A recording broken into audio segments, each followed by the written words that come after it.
All right, guys, welcome back to another episode of the Touchline Podcast, episode 64. If you're new here, please like the video, comment down below, subscribe to our channel, and yeah, boys, how you've been? Yeah, been all right, You got it right. Finally, after 4 takes. bloody 5 tries. 3 takes. I was just saying, bro, you talk for a living, mate. That's something you're good at. You can't start a pod. But anyways, yeah, been all right, man. Let's talk about that podcast, man. Shout out to Ray and Stat and all the boys over at Have a Chat Productions, man. What a podcast that was. That was a very good podcast, Great boys, man, honestly. great vibes, man. If you guys haven't watched the video, we'll link it actually in the description. Go check it out. It was a great chat again. You know, we talked about wrestling, talked about footy, had a few yarns, a few laughs, and they're good boys. Very humble, down to earth people, and it was a very honor to hop on their pod, and it was a great. And chat. honestly, man, it's like I felt like that vibe was right in that room. It was. It's like we meet a lot of people, not to put anyone on the spot, like we meet a lot of people like in that scene and whatever, and just sometimes the vibe's not right. Yeah. Right. I feel like with these boys, man, 100%. like I feel like I knew them for a long period of time. Like they were my mates for like 5-10 years. Yeah. It's just like you know when it just clicks. Yeah. Like for sure, we got to do things with these boys, like 100%. collaborate. Or Maybe get them on our pod. Yeah, we I have feel to, like man. For sure. they're like us four. Yeah. We are the same. So maybe that's why we have that. It's just that there's that connection. connection. You know when it's right. There was good energy in that room in that podcast. But make sure you subscribe to their channel. Yeah, make sure. Make sure. But let's get straight into it, boys. There's a bit of an awkward silence. What's happening, boys? It's a bit awkward today. Why is it dead silences? It's all I'm Anthony's just fault. a bit down today, like my voice has just changed. That's right. I think I just felt something on the weekend since yesterday, like my throat was running up, like my nose, I don't know what it is. I think I must was have... it the white powder, mate? Mate, come on. I think I must have copped it from someone for sure. I really don't know who. It could be my best mate. It could be my best mate or Joey. I'm not too sure, man. I'm going to be very weird. Round 1 happened. Round 1's finally done. The remaining fixtures. The first game, of course, we'll start off with that. Yeah. It was the... Well, who I went blank. Who was the first one? It was Anthony, Newcastle and Canberra. That's normally your job. That's Newcastle what and we're Canberra watching. after when we had the pod with Ray and yeah, State. Boys, that's right. Yeah. Now, bro, this whole week was underdogs. We already all know that. Very surprised, Everyone underdogs won it, except of course the Bulldogs. We'll get into that. But the Knights, they were a bit disappointing. I thought after the season they had last year, they'd be fired. Their home fans behind them. Yeah. But I just think Raiders again. Bill tipped the Raiders, and he said that there'll be a shock win, and good to the Raiders because they really put a shift in, and everyone played together. Yeah. They deserve the win, and good on Ricky Stewart and the boys. They beat them in their home ground. Yeah. Like, packed out Newcastle Stadium. Mate, like it's hard to do over there, and they managed to do it. Ricky Stewart and the boys, mad props to them. Yeah. I think both teams were pretty poor, to be honest. Yeah. I think it was a very messy game. First half was dreadful. Errors from both teams. No one really had a control of the game. Even second half, I think Raiders were slightly better. And like Sammy said, Knights, they have a good feel factor at the club right now, especially how they ended it last year. 13, what was the winning streak? Around 10 winning streaks, something like that. 11, I think. 11 towards the end. So coming to the season, you expect a bit more from them. But they were quite disappointing. But Raiders, a big statement win for them. Yeah. Yeah. Well, Newcastle, they were a bit sloppy. They had too many errors in that game too. But then, like how Charbel said, second half they adjusted out, and Ricky Stewart must have screamed at him in the sheds for sure. And you know what, they played pretty good as well. They had a lot of ball, more than Newcastle. So I would say about 70% of the ball, more than 30% of Newcastle's ball. Like I'm saying, they had that percentage, and they had the whole control. If that makes sense. So they played heaps much better, but it's just only round 1, so it's still early. Yeah. But we need to see what's going to happen for Newcastle And for round 2, round 3, and onwards. Look at the completion rate: 90% to Newcastle, 68%. Yeah. So Completion rate's that's so like important. That's 32% difference. Yeah. Honestly, big jump between Massive 90 jump, to 68. They just smashed them on all stats, man. Just looking at it now. When you finish your completion rates, you're going to do better. Yeah. Absolutely. Yeah. It's the biggest thing because when you're making errors, it just makes it worse on you. You put the pressure on you, and you just don't have the chance to play the way you want to play because, again, errors are costing you. And I want to mention Danny Levi, however you pronounce it. It was good to see him score, especially after last year how he had that season-ending injury. Yeah. With, him finally having a club where he can cement a spot there. So good on him. He's got that try, and maybe can build his confidence and he can get more starts. But yeah, Raiders, a convincing win to start their season. Yeah. The next game, of course, Warriors and Sharks. That was a shocker. Another That shocker, was a yeah. big, massive shock. In their backyard, Warriors too. I was watching that before. The game started at 6. I was a bit 10 minutes delayed, but I was watching that game. First half, Warriors were all over them. Yeah. The first 20 minutes of that game, Sharks were just defending. Yeah. They couldn't breathe. In the second half, it was the other way around. Sharks were just attacking. Warriors didn't have the best chances. Nick Hines was pretty decent. Ronaldo was very good, got on the score sheet. So yeah, Warriors, I don't think it's of course they lost. It's a bad result, but I think there's positives out of that first half. Yeah. But again, it's just they got Melbourne this week coming up, so it's about making sure the second half is as good as the first half this time. It was more than with Warriors. I feel like where they missed the spot where they got it last year was the ball playing skill. Yeah, we saw that fast play the ball. Like when they shift the ball around, we saw that a lot last year. That's what they mastered. It was almost like Panthers. Yeah, what they've been doing for the past 5 years, and that's what we saw from Warriors last year. But this year for the first round at least, I didn't really see that, especially in that second half. First half they smashed it. They just it all unraveled in that second half. Especially when they get the ball to like Dallin, Watan is Lesnar. You didn't see that a lot. He had one moment where he almost scored. Yeah. But yeah, the Warriors again. Could this be the year where their home advantage isn't going to help them anymore? Because again, first game already. I mean, if half the competition is playing games over there and getting used to the games over there, is it really their home ground? Because they've been playing every second week in New Zealand. But Sharks, to be fair, no one expected them to win. They got the win. That's a massive 2 points in New Zealand. And again, they got to build their confidence. They got Bulldogs next week. So if they can, build confidence. This week, sorry.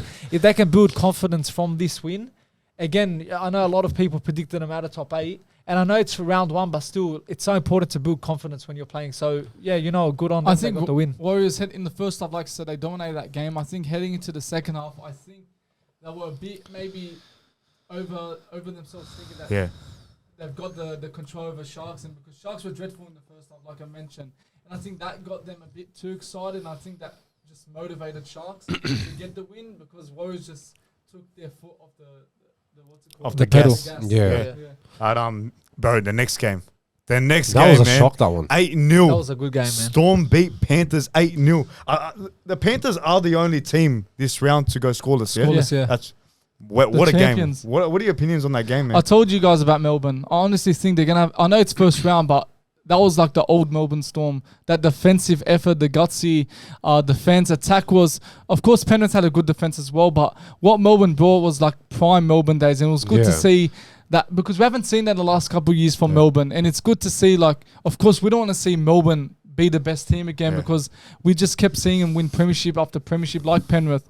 But it's good to see Melbourne return back to their best. It was a good performance. Well, I don't agree. It's good to see you don't want your rivals. I don't think I hate Melbourne. Like Melbourne back in the days I didn't like, but now they're quite decent and clean. No, you can't say that. I don't hate them. You can't say that. Melbourne, they've been playing the best the last. Is Charbel a closeted Storm fan? I think so. Maybe. I think so. Maybe Get out of here. That song in the background. You know which one? But you the Illuminati one.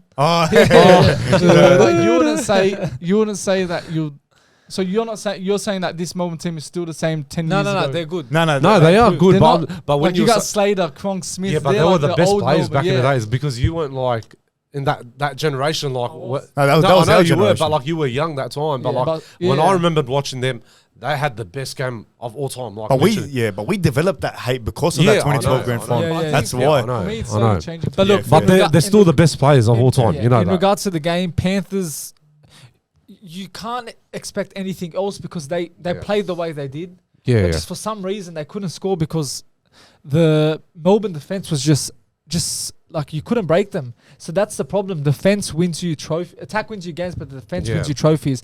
So are Melbourne going to look back onto this game and like, you know what? Luckily we got that top 2 points because that could squeeze them into the top 4. Because when you're versing Panthers, it's never going to be an easy win, and they fall for that win. And 8-0, I don't think we're going to get a closer game than that this season. To see Penrith to keep them at 0 points, that's really good. Really impressive. They shut them down in attack. They shut them down in defense. defense. But there was a lot of errors too. Yeah. If you notice that. But every time Panthers try to do something, Storm players were right there.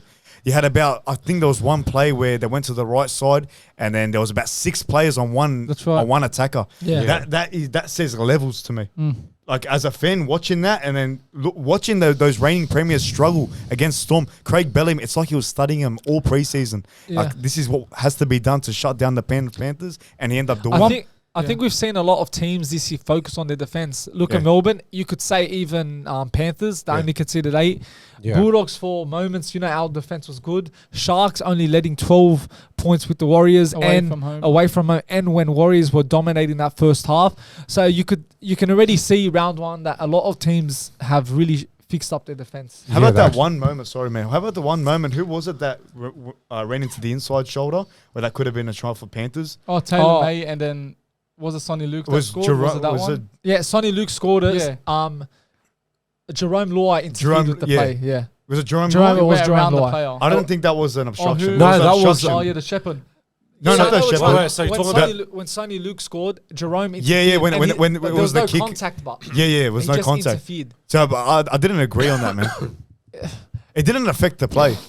Personally, I don't think it affected the play, but it still, like, he did move in a way, so it not blocked him, but he made that step towards him. So I don't know. He went in his direction. Was it Jerome Hughes that got knocked? Jerome Hughes got knocked out. Yeah, he did. So he was milking it.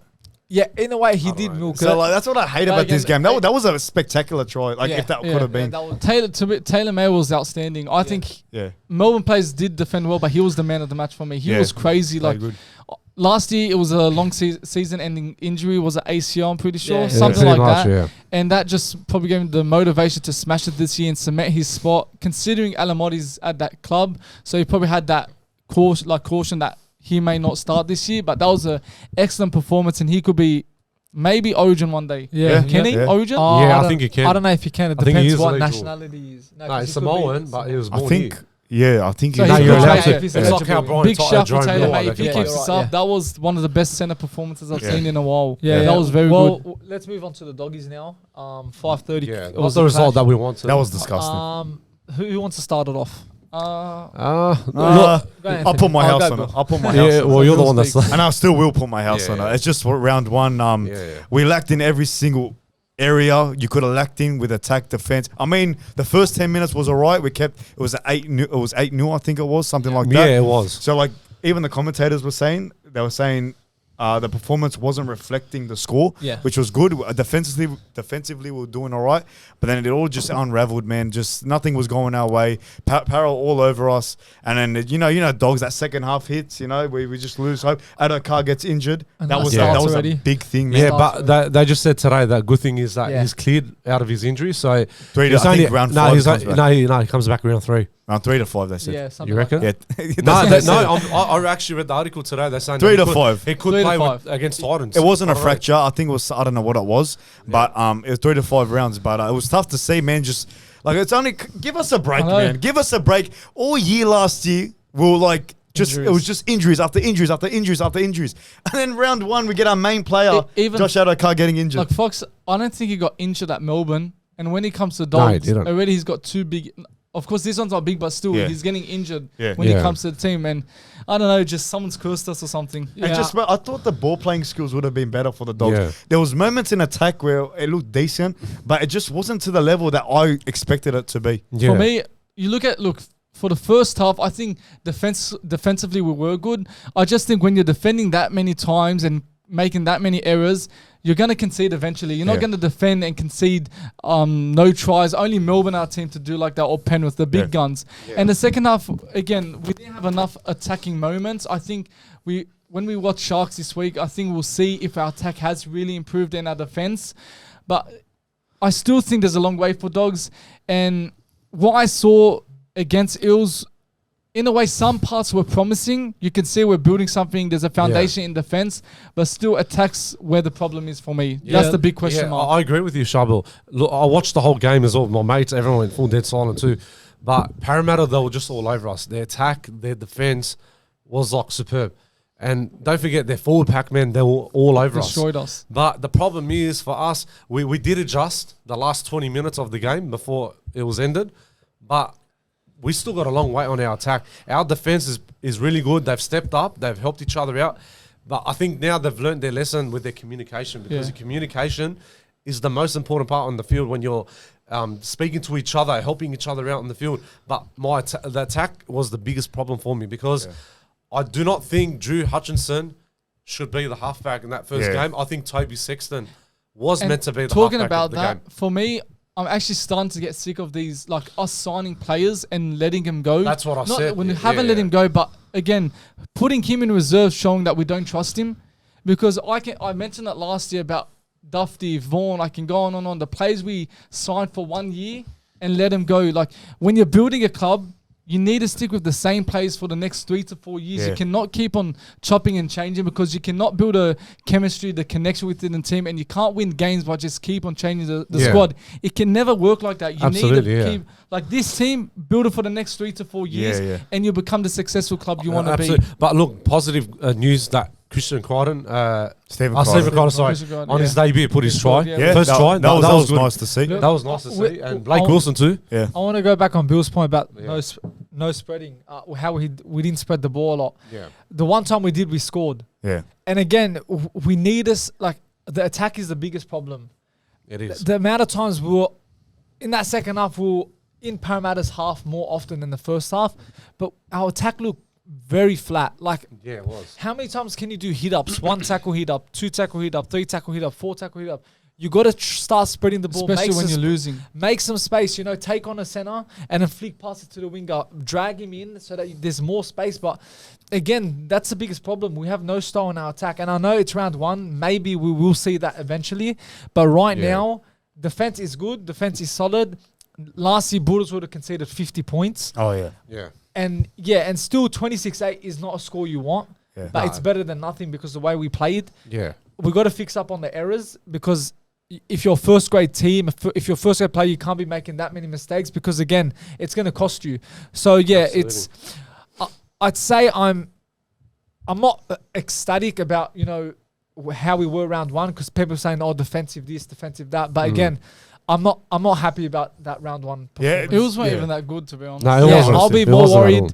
I'll be more worried if I'm an Eels fan than a Bulldogs fan. And I think it's key for Serrato and the club to get this team sorted by round 5, man. I don't want to have the same season we had last year. Putting players in, taking players out, bringing them into reserves, starting about 5 debut players in the I don't want to see that this year. I really don't. This is our premiership winning year, and I really mean it when I say it. We're going to win the premiership this year, and we better get this team sorted by round 5, or just even about by round 2. I want this team now, just 1 or 2 changes, and that's it for this season. Well, let's move on to the next game. Sunday. Oh no, sorry. Dragons Titans Saturday night football. Oh man, that was it's always Dragons. We're in the Shane Flanagan era now. Yeah. I think we are. To me, I was telling Samuel, look, it's first round. Look, how many times have we had the best start during the year? Look at Cowboys, for example, when we won 6-4, and look at the season we turned out. Round 1 does not mean anything, but if Dragons do have the season Dragons fans want them to have, and they make top 8 and we don't, which I know we're making it, but I'm just saying, if that's the case, I'll be really embarrassed as a club. If Dragons were to make it after just signing the most experienced coach in the competition, which I wanted from the start. We all wanted. Yeah, we all wanted. Yeah. If they make top 8, that'll be really upsetting for me. Cole Flanagan smashed it. Raymond Fatala smashed it. Like, again, I said when he was at Bulldogs, lock is not his position, and he didn't play good. Yeah. But now when I look at him in Dragons, he looked like a new player. Yeah. So like set up a try good, assist. And I'm so happy for him. Yeah. No, honestly, and it's just like 28-4. Like, even just the thing, like, improvements that Dragons can make is their completion rate. Yeah. I feel like they weren't completing enough, and the stat says it all, man. What was the stat? I just had it here.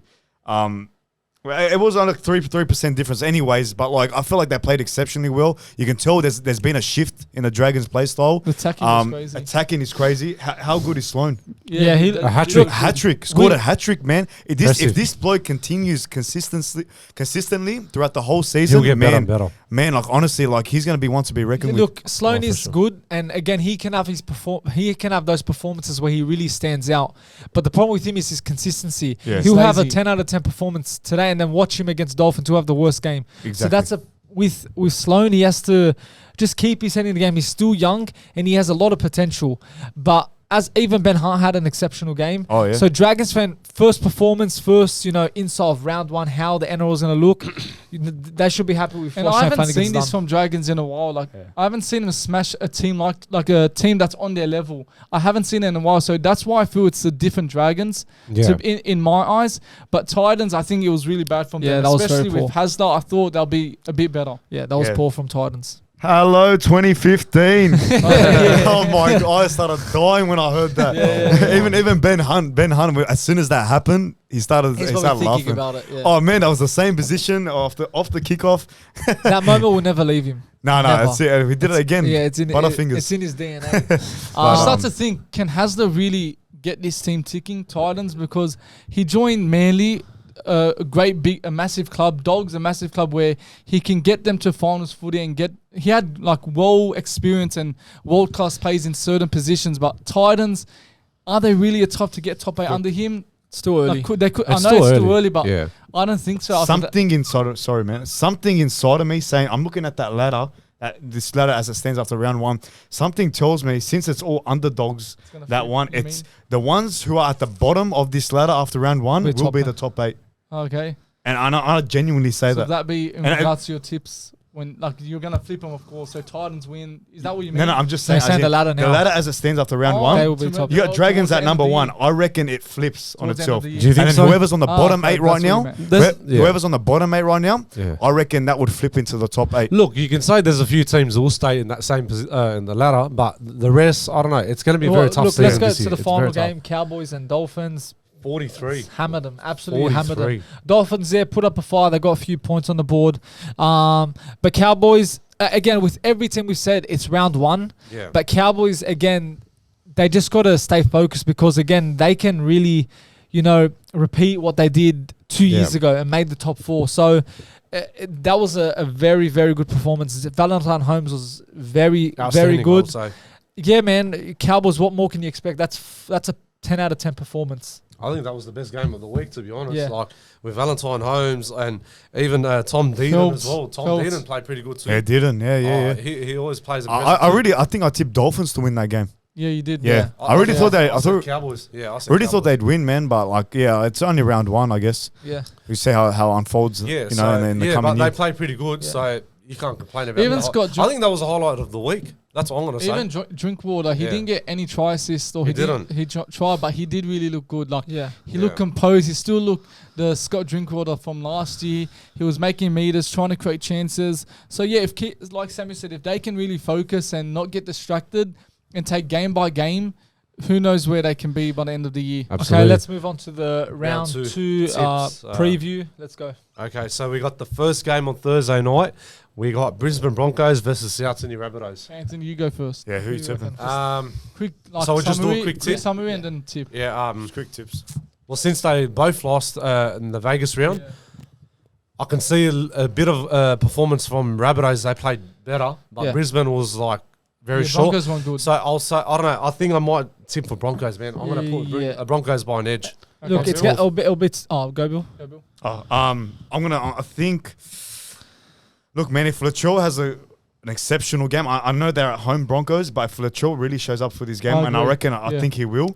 And if Rabbitohs show glimpses of their attack that the same way they had in Vegas, which I liked, I reckon they got a good chance against Broncos, and that's why I'm tipping Rabbitohs to win. Ooh, okay, Samuel. If you look at Latrell smashed it last week, but still their team, their halves aren't good. I feel their halves won't do them the job. They're at home Broncos. I think you can't go away from Broncos. I'm going Broncos, but Rabbitohs, I think they need a team performance. I said it last week that it was mostly relying on Latrell Mitchell. If they can get a team performance sorted with Latrell Mitchell performing, who knows, they could win the game. But I think Broncos on the defeat, they need a win. And at home, I think they'll get the win. And we've got Cast Patrol this week for the special guest. Emilio the Savage was last week. And I actually mentioned the leaderboard. Shout out to Cast Patrol, boys. Shout out to them. Shout out to Cast Patrol. I'll get the leaderboard first. So I'm on 3 tips from last week. The special guest, Samuel and Bill are on 2 points. And Anthony Bashar is on 1 point. As always last, of course. Slaughter. So who did Cast Patrol That's tip? a new hashtag. Slaughter. Put on a t-shirt. Yeah, well, I think So- I think I should make a new t-shirt now. So Bill tipped Rabbitohs and Cast Patrol also did tip Rabbitohs? Rabbitohs. Yeah, Yeah. okay. That's it. Next game, Anthony. We got Cronulla versus Bulldogs. Look, I'm going to go Sharks. Yeah. It's going to be another solid game. I think we can win if we don't make mistakes, if we don't make errors. Yeah. But yeah, I'm tipping Sharks. Well, since Dogs, they were like struggling a bit, but the defense was much better. Attacks a bit, I don't know, it's a bit 50-50. Like, I'm not sure about it, but Sharks played pretty good against Warriors. Yeah. But my gut's feeling telling me Sharks to win. Okay. So Sharks. 2 Sharks. What is wrong with you? Why? Both of you. Yeah. Are you not Doggies fans? No, we are Doggies good. fans, You're but it's thinking- still early. You're like, thinking with your heads. Yeah. But I'm going to think with my heart and my head. Okay. I'm saying the Dogs. Bulldogs to win. I feel like Sexton. By the time this video is out, the team is sort of winning out. I feel like Sexton makes his goes back into Even the Bronson halfback Cherry's position. going to Yeah. play this week. And I I think think Bronson he's playing Cherry will this play, week. and I feel like Yeah. those are big additions to the Yeah. squad. Something we were missing last week. I feel like Serrado will put it in the boys. We're gonna fix our defense, fix our attack, and that way we play for those 80 minutes. I feel like this is gonna be a very big telltale for the Dogs in this upcoming season, Yeah. and that's why I feel like Doggies will edge the victory. Not by a big margin. For me, Dogs 1-12. Like, All right. yeah, I said I do feel Dogs can win. I feel like Cause an upset. I think we can cause an We upset can. because our defense looks good, and I Yeah. don't think Sharks. Look again, if we make errors, then Sharks will pounce on us. Yeah, that will. But if we don't, then yeah, I think Dogs can win it. But I'm just sticking safe, and I'm saying Sharks. Sharks to 1-12. You Yeah. would say? Yeah, same here. 1-12. For me, I'd love to say Dogs, but I'm gonna go Sharks. Man, last year I did not stop tipping them, and I Yeah. just have to be like realistic and go just what my heart's telling me. I think Sharks. Are I gonna can't win. wait to clip this. Oh, I can't Yeah, wait. I'd love, Sharks, man, Sharks, I'd Dogs. love I love more than Dogs to win a game, but I just I don't know. I just need to see. I need to see good consistent consistent. performances, Then man. I'll Yeah. be tipping Dogs. If no matter if we're fifth and we're versus Panthers first, I'll be tipping Dogs. But right now, I just need to see a bit more. If Yeah. I tip Sharks, There's and a Dogs little bit win, more to it's it, a win-win situation. Oh, Yeah. disgusting. Anyways, Friday night game, Parramatta versus Penrith. So Penrith was home game. I've I would always say. loved those games, man. They're, Yeah. they're, That's they're always a a big nail rivalry. biter, man. Battle of the West. Derby. Battle of the Oh, West. sorry, Cast Patrol went Sharks. Oh yeah, Cast Patrol. Cast That Patrol went went They Sharks. went Sharks. Sharks, yeah. Come on, Cast Patrol. You know better to pick the Dogs. Yeah, so Who you going, Anthony? Well, I'm gonna stick with Parramatta after Ooh, okay. their win against Dogs. They played better. Like attack was good, defense was good, their combination was perfect. Penrith, I wasn't sure about it, but they played okay against Melbourne.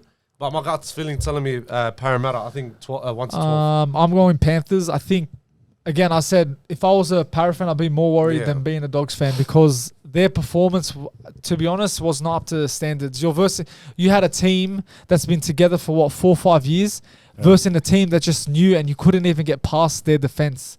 So for me, that's a bit concerning if I'm an Eels fan. Yeah. And I think this week Panthers will get a win. So I'm going Panthers. Bill. Bill. Yeah, I'm definitely saying Panthers. There's no way Parra, gets the victory this week. Defense is too strong from the Panthers, and there's no way Parra's going to get through with their attack. As you're saying, Samuel, they looked very lackluster against the Dogs with a team that did finish at the bottom of the table last year. Yeah. And to go against a team that ultimately won 3 in a row, yeah, man, I think they're going to get belted. I think it can be a big win for Panthers. Eels, they got a decent record against Penrith. It seems like they're the only teams that can beat them, but I'm going to go Penrith still. What did Okay. The Cast Patrol also went Panthers. They went Okay, next Panthers, one. yeah. We got Canberra Raiders versus West Tigers.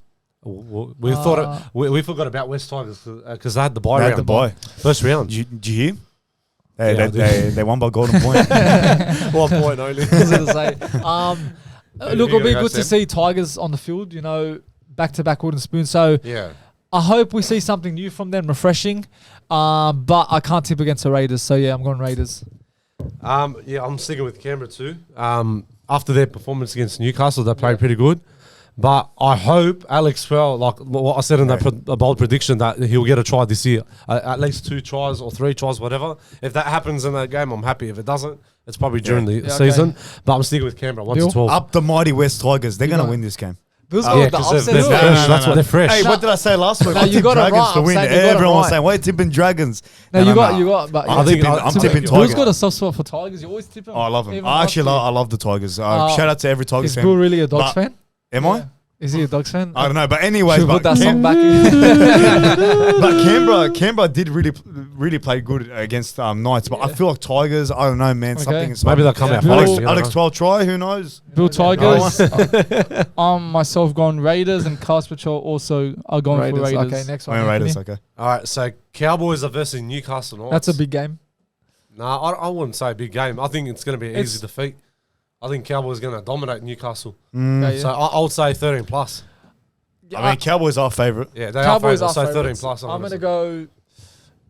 Yeah, I think Knights can win it. Don't write them off again with this underdog thing that's been happening round one. Knights can win it, but home advantage. Cowboys just hammered the Dolphins. I'm going Cowboys. Yeah. Cowboys. I'm going to go 13 plus as well. Yeah, it's going to be high scoring. That's what I'm That's a expecting. tough one. It is. That's a tough one. It is, but I'm expecting a high scoring. So Making fun of you what you say. Nah, yeah, But I like, know. it is a tough one, man. Cowboys, Knights. Look, for me, it's... I don't know, man. I don't know who's going to show up on the day. It is in Cowboys' backyard. yeah. Cowboys, they put... what was the margin? Like 30 points on Dolphins. Look, I'm just going to say Cowboys. Yeah. Cowboys to win. Okay. Yeah, Cowboys Well, as 1 to well. 12 or 13 Yeah, I'm going to plus? say 1 to 12. Cowboys as well, and Cast Patrol also win Cowboys. Going Anthony, Cowboys. Next one. So we got Manly Seagulls versus Roosters. You know what? We'll do the... Who you got? Yeah. Instead of this, we'll do the who you Oh, you got. missed Storm and Warriors. Oh, sorry, my apologies. Storm versus New Zealand Warriors. My Storm. Amy Park. Yeah. Storm with another defensive performance again. Yeah, I think so. I'm going Storm. Nah, I'll go. You know what? You know what? Maybe it's going to be a big surprise. I'm going to stick with Warriors. You Yeah. going I want to see Warriors to win at least against Melbourne because they haven't won in Amy Park yet. Yeah. You know that? They haven't won? No, they they haven't won against 2011. Melbourne. They have. They won in Didn't 2011. they lose last year in Anzac They won in Day? Nah. 2011. One in 2011. They won in 2011. 2011, yeah, but I'm saying these Oh, last last few year, years. yeah. Yeah, Oh, okay, yeah. So I'm just saying, I'm expecting them If to win. the same Storm team show up the way they showed up against Yeah. Panthers, They'll Storm, shut 'em down, yeah. Storm any day of the week. But I think Warriors Yeah. have it inside of them to win this game by a very, I think, golden point, man. Well, Warriors. Melbourne didn't have Munster, so Munster's Yeah. Munster's back into the team. Yeah. So But look, it can't affect them. Warriors can in a win. You bad can't way. ride off Warriors. But of you can't course. ride off Warriors. I feel like the Warriors of old of last year, yeah, up that the was- waz. yeah. So Up the Anthony walls. and Bill are going Warriors. I'm going Storm, and Cast Patrol went Storm as well. Okay, next one, Anthony. Now we're talking about Okay, for Manly this one, versus we'll start Sydney with, Roosters. who you got? Last week's one for Para, we all had stinkers. I got 0 points. We all did. Bill Charbel, I said dogs to beat them by 40. Anthony, Bill Charbel, put Stephen Crichton anytime try score, so they got a point for that. At least we got So one the point, which is standings, better than nothing. you guys tied first and I'm last. So next one, we're going to do the Manly Roosters one. Yeah. Score prediction, Anthony, for... I'm going to stick with Sydney Roosters, 22-16. Okay. 6 point game, yeah. I'm going 20-12 Manly. Wow. Okay. Manly, got a Manly.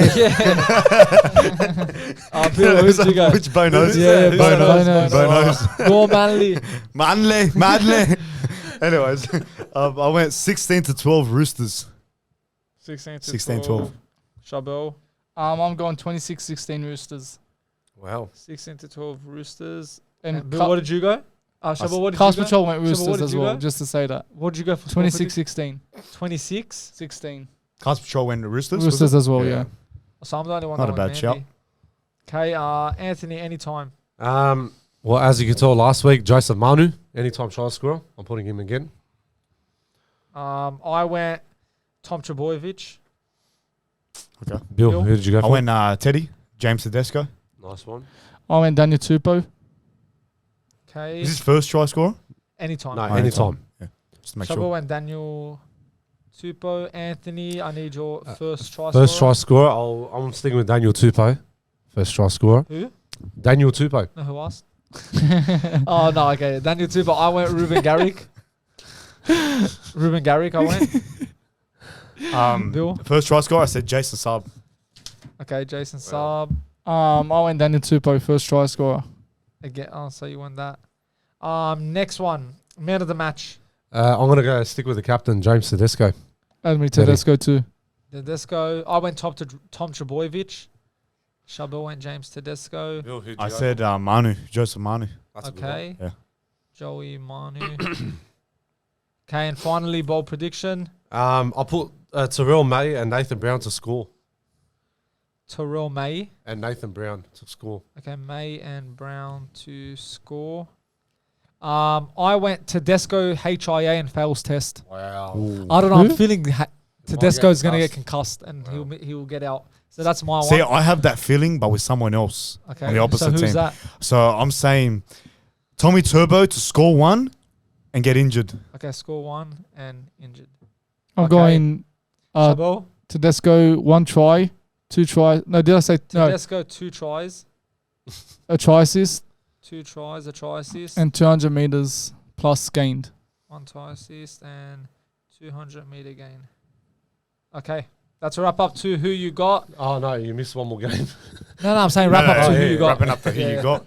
Okay, go. Anthony, The last game of the week, we got Dolphins versus Dragons. I'm just going to say Dragons. Dragons, they played pretty good. 10-cent difference on I sports. know. That's close. This one's It's gonna a be close game. Yeah. I'm sticking with Dragons. Dragons 1 to 12. I'm going Dragons as well. I'm I gonna- think They are playing in Redcliffe.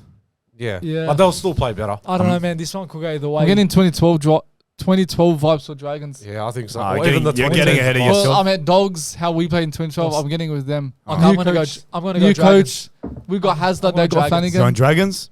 You Yeah. finally listening to me, eh? Yeah, that's it.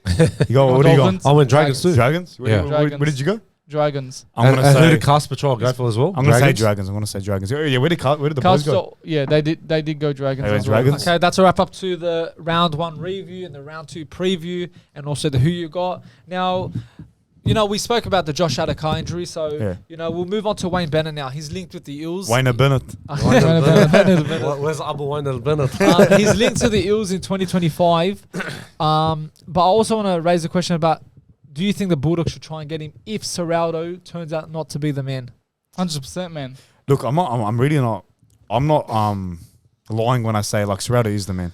Like so, like the conversation ends with me. Yeah. But look, it's miraculously if the Dogs don't win this premiership and don't go on this stellar season, yeah, we'll consider him. Wayne But Bennet for sure. yeah, you have to. That's a big. That's a coach you need to really just change the club. But again, Serraldo so far is the guy who's in charge. Trust him. Let him have his time to get the right players in, to coach them. And, you know, I don't think it's right to have this conversation while he's still in coach. But if the opportunity arose, and I'd say even if we, you know, came 13th or 12th or 11th, we improved from last year, I'd still poach Wayne Bennet because when someone like that comes into the market, you got to get him. Yeah. So that's what I'm saying. Charbel? Me, look, Serraldo, what I've seen first round so far, like, it's been 50-50 for me. Like, we said that defensively we look good. Attack is the problem. And I think if the season doesn't go the way we all want it to go and we don't make finals, we don't win the premiership, then, I reckon we have to get Wayne Bennet in because he can solve all our issues just like that. He can fix the attack. He'll make the defense stable just like what Serraldo's doing right now. But again, I want Serraldo to do well. It's just 1 year into the project we've been with Serraldo. Give it another year. If we have to give it another third year, if we say we just missed the top 8, I think that's an improvement and it's worth for him to stay another year. But if we finish below 13th and under, I think he has to go. I don't think that is a reality. I really don't. Yeah, I don't think that will happen. I really think like we're going to do it this year. And that Okay. question's Anthony. not even going to be a question. Yeah, Anthony. Look, to be fair with you guys, look, Serraldo's still doing a good job. Like, I know last year wasn't the best year for all of us. Like, we had a lot of injuries going on at the moment, like last year. But for now, like, Serraldo seems doing like a good job, like at the moment, getting new players. But it's going to still take a bit of time. But years ago, they should have had Wayne Bennet because I heard rumours from years ago. They were saying I remember there was a he was period. trying to come to Dogs, but then he rejected it. So by next year, if like how you all said, I agree with what you all said. If the Dogs stay under 13 or above 13, whatever, I don't know. It's a 50-50 decision. I'm not going to say 100% decision, but I don't know. That's up to them. Yeah. Like, we can't say it from fans. Like, If he doesn't join Dogs, he has the chance to join Eels. If the rumors are true that if Bradford doesn't perform, get him to the finals, he could be sacked. And then Wayne Wayne Bennet. You done a bill. I did done a bill. I am Wayne so Bennet. happy that just happened. I am so happy that's been haunting me for months and months, and then someone else. Wayne the shuttles. If you don't know, that happened to Bill. Like what the prediction video. First few podcasts we did, he said Wayne Bellamy. Chabel's done Wayne it now. Bellamy. Welcome to the family. Anthony. So who's next, me or you? Huh? Who's gonna say that next?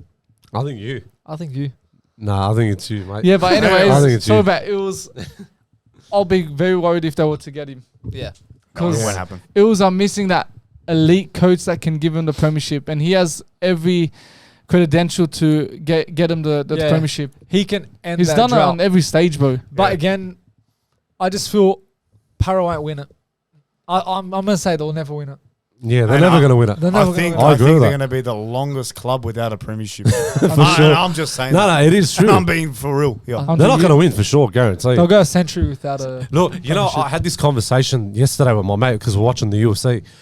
I told him that look how the record for Manly and Parramatta, you know how they're always winning games start of the season from round 1 to onwards.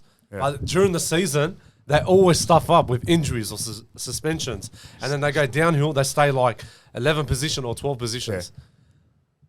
Look, Parramatta is not going to win another premiership. Mark my words, this year they're going to be out of the top 8. Look into Okay, the okay. camera, look into the camera and say it again. Give it to the Parramatta is not making top 8 this year. Yeah, when you got the worst I'm being team, straight. you got the Like- worst club, and you got the worst fans. Exactly. I mean, it's a wait, shitty, mate. it's a But shitty they vibe. hate our club. I guarantee you that. That's it. Okay. Because they know we're passionate. Yeah. Yeah, We've been anyways, there for decades. So that's a wrap to league talk. Moving on to some wrestle talk.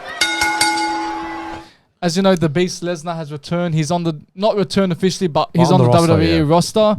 Will he make a return at WrestleMania 40? What's the story behind it? Did he get out of those charges? What is it? I think the charge. yeah, I think the charges. He's not part of it anymore. Yeah. Like the escaped. charges have been dropped. Dropped on him. It's now. Bro, hell. Everyone's That's why shocked. everyone's shocked. They don't know how you can go on from having all those charges on you Yeah. to not, like, to being on the roster. Because if you go on WWE, right, like, you know, the roster, he's popped up onto it. Yeah, I know. I saw His that. face, yeah, I saw But that it's too. just, how did he get out of those charges? Honestly, Did you man, read that report? It was, yeah, it That was bloke, bad. I don't know. Maybe it's allegations. I mean, there's a reason could- why it they could say be It's not something. that it might not allegedly. be true, you know, Maybe, like, yeah. maybe it could be. He probably is innocent if they're bringing him back that soon. All right, oi, hey. Tell If me. he's coming back from Mania, induct Paul Heyman into the Hall of Yeah. Fame. Yeah, because he's That'll the be first good. one. Man, that They would be probably great. will. That They would be probably great. will. They probably Absolutely. will. Because they have to, like, who's going to induct Paul Heyman in the Hall of Fame? It's It's a tough one. Like it won't they- be Roman Reigns. No, Surely it can't be it won't Roman be. Reigns. Undertaker was there. CM for- Punk? No, Undertaker used to be with Heyman back in WCW days, back in the late Maybe, 80s Yeah. and maybe 90s. Undertaker. Maybe it could be Taker. I don't know. It could be him or Lesnar. Maybe CM them Punk? together. CM Punk? Maybe. No, it can't be. It has to be Lesnar. Look, I'll personally say Undertaker and Lesnar because they're best mates with Paul Heyman. Yeah. They've been close with each other for years and years. So maybe they should be But inducting it's Paul perfect Heyman. timing So if if that's true. Lesnar does make a return, No, you know what? Stop for a minute. I think Bubba Ray Dudley because they're the ones that started the ECW first Yeah. before. You have to understand yeah, that. yeah. That's you got right. to understand from the history of it. Yeah. So ECW was back in the late 80s and 90s. The original ECW. So the original, I think it could be Bubba Ray Dudley Yeah. from the Dudley Boys. He could induct but Paul Heyman. I think it should be Lesnar. It really should be. I don't know. It's a hard. That was his guy. That's why yeah, it he's- was his guy, but you have to understand from the history from the back, from the late 80s. So it looks like Bubba But Ray. like to your everyday fan, yeah. I don't know. It's who the guy wants, anyways. It's what Yeah, Paul Heyman yeah, wants. exactly. Could be either, but I don't know. Oh, so does he choose? Yeah, he's like obviously it's something Yeah. personal. He's Yeah. got to choose. Yeah, but imagine Reigns inducting him. That'll be worse. To be honest, I wouldn't be I surprised. wouldn't be I surprised. think Yeah. because he's now working with him Yeah. for what, 3 years now, 1,000-day round. So big chance. I think it could be Roman. but yeah, about Lesnar, who do you think he'll verse at WrestleMania 40? I reckon I got a Gunther. good. Yeah, that's what I was going to say because you know how Adam Pearce, you know when we said about Chad Gable last week that he wants his opportunity back, but my brain, like my mindset is telling me I think Brock Lesnar is actually returning. He might be in that gauntlet match, maybe. I don't know. It could be a big surprise, and he will beat Gunther's record, his 600 day or whatever the 600 record. days plus. I But think- why would you strap the belt on Lesnar? Yeah, the Because he's IC never held title. an intercontinental title before. But- Never. But I don't think he makes it to Mania I don't- anyways. Maybe I don't know. Let's say he does make it to Mania. Yeah. I don't think he'll win the Intercontinental Champion. I feel if it's Chad Gable and Or Sami Zayn, one of them. let's say it's Chad Gable and Gunther facing off at WrestleMania. Yeah. I feel, you know how, what's it called? Chad Gable had lost his first match. I feel Brock Lesnar will interfere to Chad Gable. He loses it again, and then it sets off with Gunther and Brock Lesnar. But that's if he makes a return to WrestleMania. We'll have to find. There's no way. There's no way. No, Well, if he's on the roster If he's on the roster, there's something. and they wanted him at Royal Rumble, Yeah. maybe now's the chance to get It's him. too early, man. No, Give it- they're on the road to but if it's- WrestleMania for sure. But like, even though he's like innocent, I don't know. Bro. Honestly, I don't know. But like, even if he's innocent, you can't rush him in that quick. You know what could happen maybe, because if Cody Rhodes was to win it, he could get a chance at the belt. Like, yeah, Because following. remember what happened? I think it was the day after WrestleMania. Brock Lesnar comes out, Yeah. and then he decides to team up with Cody Rhodes and verse, I think it's Solo and Roman Reigns. Yeah. And then, And then Brock Lesnar betrayed him. So maybe they can base the storyline about in regards to that and behind that. Who knows? That could be an interesting storyline to watch. Yeah. But moving on. You watched SmackDown Boys last week. Yeah. Did I you did. see Logan Paul and KSI? What that was a nice segment. that was good. With KSI getting RKO'd. He sold that it well. Yeah, he sold that it very well. Very Yeah. You know, after all those skits he was doing back in Then the he- day with the RKO, it then paid off. yeah. Because he used to do them back in the Every day. kid wants to. Every guy wants to get Oh, RKO. it's like getting a joke said to you by Don Rickles, Yeah. if you know who he is. But anyways, so that segment was about the new Prime sponsor on the WWE canvas. Now, I think at WrestleMania it starts, and then following WrestleMania it's going to continue. Yeah. So just like the UFC, just like boxing, how they have sponsored ads on the canvas. Yeah. That's what WWE are implementing now. So, what are your opinions on that, boys? I like it. They actually nah. look good prime there. What are your opinions? Elaborate. Because back in the days, you know, it's just that WWE logo sometimes back in the days. Well, on the canvas. It's No, never been it on the was canvas. No, it it's was always never on the been, side, never. Only on the sides. The ring skirting. No, it's never. Nah, WC. Back in WWF days, yeah. No, actually, they kept Yeah, it back like in the simple, golden like age. WCW, actually. WCW had their logos. Wasn't it only. the golden age when Hulk Hogan's era and stuff? Where Didn't they have- WCW? I'm not saying In No, not WCW. No, WWE and WWF, they had the same, like, around the whole That's ring. a big Mandela effect. No. You know, have you heard of the Mandela effect? How you I've think, heard of the. how you think like everyone Yeah. thinks that, for instance, it's the logo happened, was in the yeah, ring, but but never it's No, was. it's in never the been ring. there. It's But never if it was, been well, there. I think it's a smart idea. I think it's Yeah. good. Just I don't But, know. but why? But like, why? Because- What's pushing you to like say that? Logan's. Just talking about Prime, I think Logan's such a big wrestler right now in the business and the company.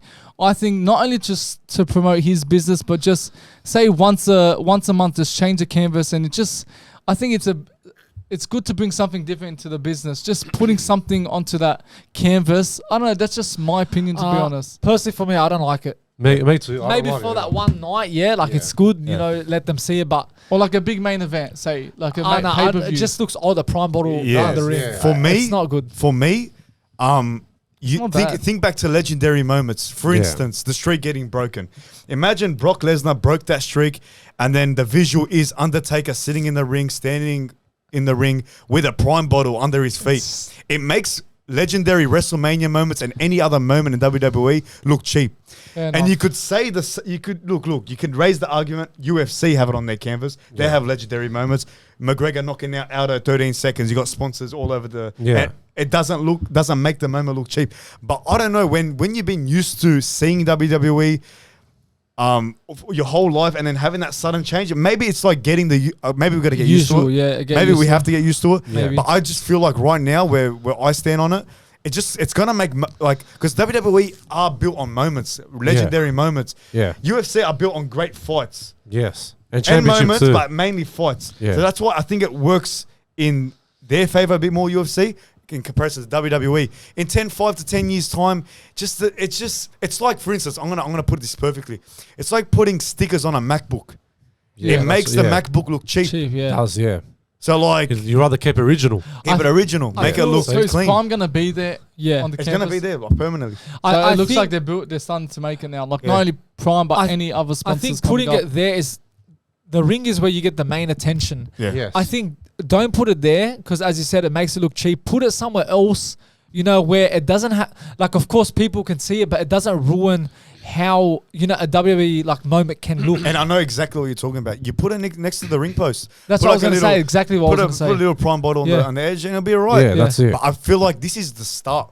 This is gonna be. There's one prime bottle. It's just the start. It's gonna be all over. You're gonna have Slim Jim. You're gonna have what's the other sponsors they got? You probably got WWE 2K. Snickers. And those Snickers. Yeah. You know that's gonna be all over the ring, and it's gonna It's gonna wreck the reputation too. What do you think about it, Anthony? Look, I agree with you, and I'd rather keep it original with the ring mats and everything. But if you want to put it like near the what's name around the ring, okay, understandable. But why would you put it in the middle? Like WWE and WWF been a very long time with their rings.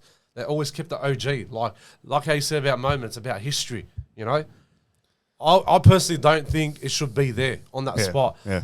I think they put it somewhere else, like if you said near the ring post, or put it on those, on those rails, like where people are like watching the barricade. Yeah, the the barricades, barricade. maybe there. And that's what they've been doing. Like what pissed me off, and what I started to see it. I was telling you boys the Royal Rumble match, Slim Jim. That was branded all over the barricade, all over the ring skirting, and nice. on the ring post. It just makes moments look cheap. It does. Brand it right. Yeah. Make it right.